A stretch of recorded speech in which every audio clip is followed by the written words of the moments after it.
This programme contains 5 short video clips aimed at pupils in years 3 to 6. Each lesson starter is a self-contained item which can be used to inspire a range of persuasive writing activities.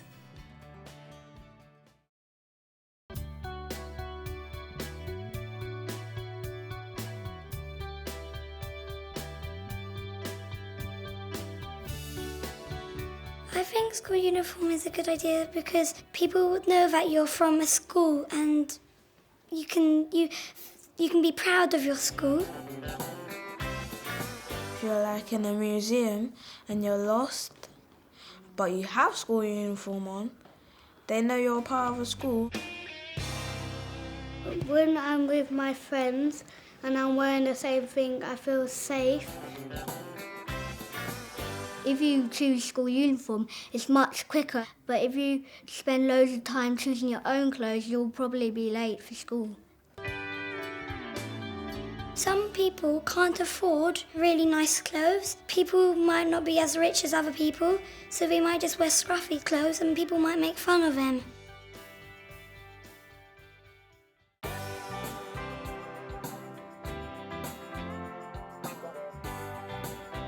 The reason I do enjoy wearing my own clothes is because I can express who I really am, my personality and my feelings. But in school uniform, it's just plain blue, and you don't have any colour on you. If you're wearing school uniform, you just can't choose and be free to wear what you think you could wear.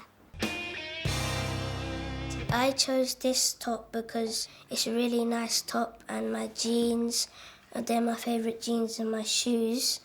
I think it's really good because it's your personality. Well, I think school uniform is a bad idea because, your mums and dad have to spend too much money, and every single year they have to keep on buying your uniform.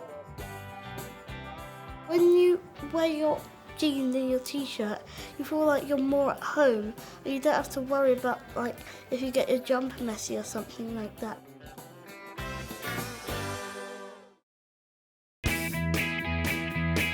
Kentish Town in North London, where high street shopkeepers tell us about the positive and the negative sides of their local area.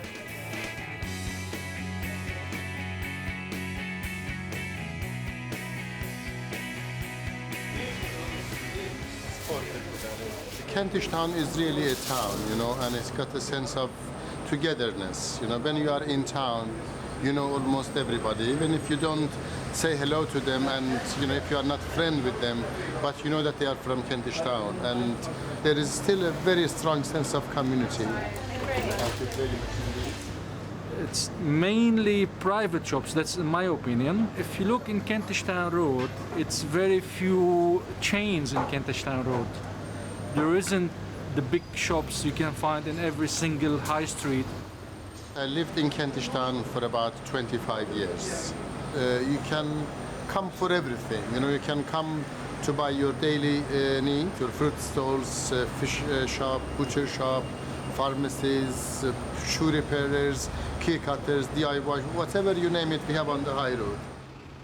For the vandalism and bad behavior, we don't encounter it very much, especially in this stretch of the road, on the main high street. And in my opinion, Kentish Town is coming up and up and up. Transportation is excellent in Kentish Town. You have got a tube station. You are very close to central London. I mean, any bus from here goes to central London, and only 3-4 stops from Oxford Street. So it's a very, very nice place to live. It's a very cosmopolitan area. There's a lot of people from all sorts and walk of lives. I'm sure at any one time you can hear so many languages. It's not dominated by one culture. No, it's different.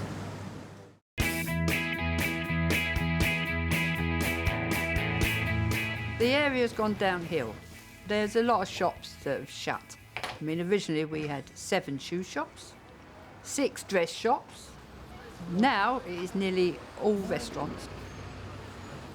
We feel that the supermarkets have played a major role in eroding a lot of the independent stores that were here. They're coming back into the high streets to mop up whatever trade there is left. It affects the smaller retailers, the smaller general grocers, but people do vote with their feet. They're trying to get you to check out yourself automatically, and I think that's terrible. There's no one-to-one anymore, and you can't talk to a machine, quite frankly. One of the biggest contributors was the introduction of controlled parking zones in the area, which was very, very instrumental in watching 25 independent retailers disappearing. Well, like all areas, it has go and no-go areas. There is certain areas that you would not go into in Kentish Town. I've lived here all my life, and years ago we could go out and not worry about leaving the door open, a window open or anything. There's no cinemas in Kentish Town at all. There used to be 3, and now there isn't one. There was one at the top, which is still called the Forum, but it's not a cinema now, they have gigs on there. But it's a shame, there's no community spirit about it anymore. I don't think there is.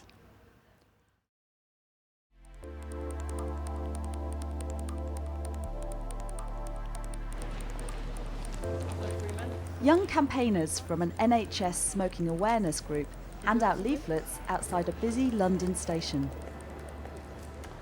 Some people who do smoke, when you tell them smoking's bad for your lungs because it puts tar in it, or you're also harming other people's lungs as well, it sort of makes them think about what they're doing more. A lot of young people smoke because it's more of a status thing. People around you who smoke will think that you're more cool. I got involved because my mum used to smoke, and both my parents used to smoke. I stopped my mum smoking, and my sister stopped my dad. I sort of felt it was quite a nice thing to help people by stopping them smoking. And then when Alexis told me about the group and how I could help, I thought I may as well get involved. Thank you. If your parents smoke, it makes you much more likely to smoke, because it isn't just parents who get negative effects, it's the children as well.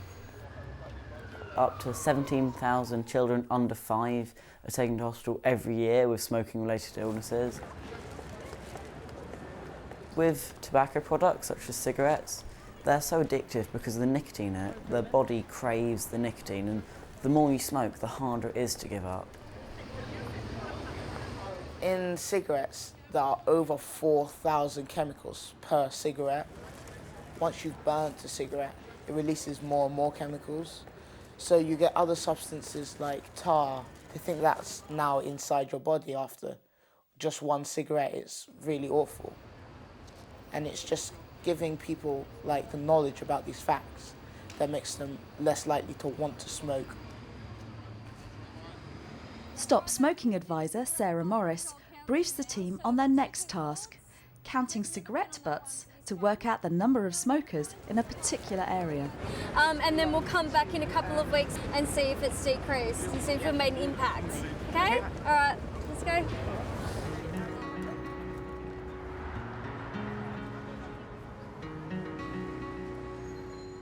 A lot of people say that it reduces stress during exam sort of times where you're revising and stuff. People are using it to combat stress, but they're not really fully thinking about all of the negative effects.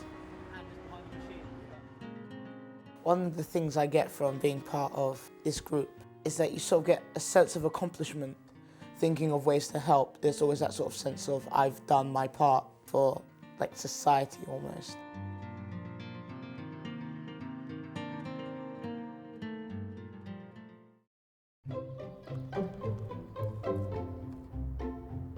We asked some animal lovers to tell us about the advantages and disadvantages of looking after a favourite pet. I like to keep chickens because they're very pretty, and they lay eggs. So in the morning you can get up and you can eat their eggs. We change their water and we give them their seed. These are our leftovers. So you put the food in and then you have to close it and put the brick on to make sure they're really safe. My favourite one is the brown one, and her name is Beryl. They're special because not many people my age have them, and I got really attached to them. The big disadvantage is that we used to have 3 chickens, and one night we forgot to put them in, and I saw the fox running up in the morning, and then we checked and one was gone.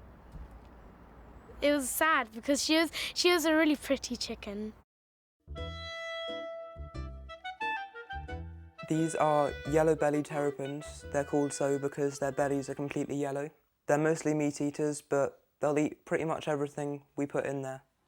Bits of lettuce, carrot, anything.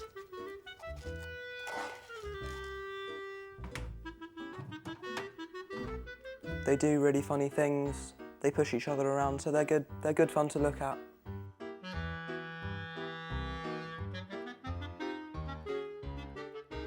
At the back here, we've got a thermometer, which keeps the water at a nice 27 degrees Celsius. Here they've got a rock, which they can climb up onto and sleep during the night, or they can sunbathe during the day.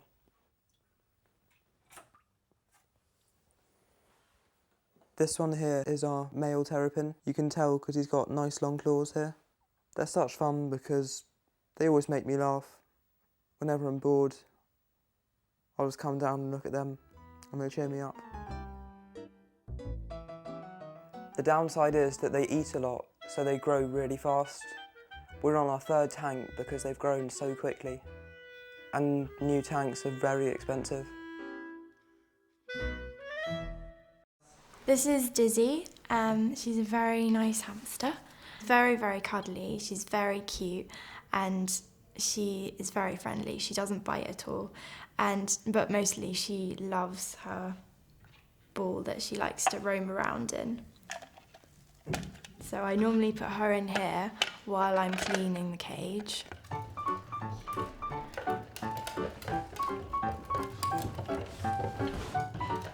So I'm just going to replace all the old bedding with some new bedding because it's important that she's nice and warm. And now I'm going to replace her food because there's not much in there. There we go. The water needs refilling as well, it looks like it.